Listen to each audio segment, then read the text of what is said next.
Bismillahirrahmanirrahim. My name is Dr. Mustaqim Shah, and in this lecture we will be talking about the cubital fossa. So cubital fossa is a depression in the interior surface of the elbow joint, and it is a very important anatomical landmark, and various structures passes through it. So in this lecture we will be talking about the boundaries and the structures which are passing through the cubital fossa. So first of all, the cubital fossa is bounded laterally by the brachioradialis muscle. This muscle which you can see here is the brachioradialis muscle. I have cut it for your easiness. The brachioradialis muscle originates from the supracondylar ridge of the humerus from here, and then goes down and attaches with the styloid process of the radius. So laterally it is bounded by the brachioradialis muscle, and medially it is bounded by the pronator teres muscle. The pronator teres muscle has two heads, and the humeral head arises from the medial epicondyle.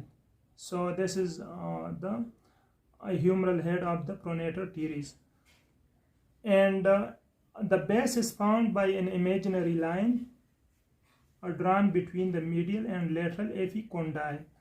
So this is the base of the cubital fossa, which is formed by this imaginary line. Now, what are the structures which passes through this fossa? So the nerves I have drawn are in the yellow color.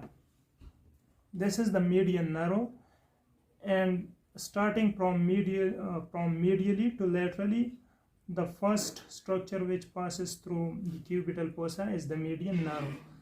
Then the second structure is the brachial artery. You can see this is the brachial artery, and it bifurcates in this cubital fossa, although I have drawn the bifurcation a little bit lower, but it bifurcates here in the cubital fossa into radial and ulnar branches. Then you can see this is the tendon of the bicep brachii muscle. So this tendon of bicep brachii also passes through the cubital fossa. Then if we move laterally, so this is the radial nerve. The radial nerve divides into superficial branch and a deep branch in the cubital fossa. This is superficial and this is deep branch of the radial nerve. And if we just cover this cubital fossa, then superficially below the skin, the cephalic and the basilic veins passes through the cubital fossa. I will draw for your easiness the veins in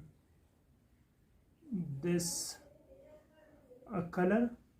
So the cephalic on the lateral side and the basilic vein on the medial side also passes through the cubital fossa. So now just to recap, the cubital fossa is a triangular depression on the interior surface of the arm, and it is bounded laterally by the brachioradialis and medially by the pronator teres muscle. The base is formed by an imaginary line which connects the medial and lateral epicondyles of the humerus, and the structures which passes through it are the median nerve, the brachial artery, and the bifurcation of the brachial artery into radial and ulnar branches, then the tendon of the bicep brachii muscle, then the superficial and deep branches of radial nerve, and superficially the cephalic and the basilic veins passes through it. So this was all about the cubital fossa.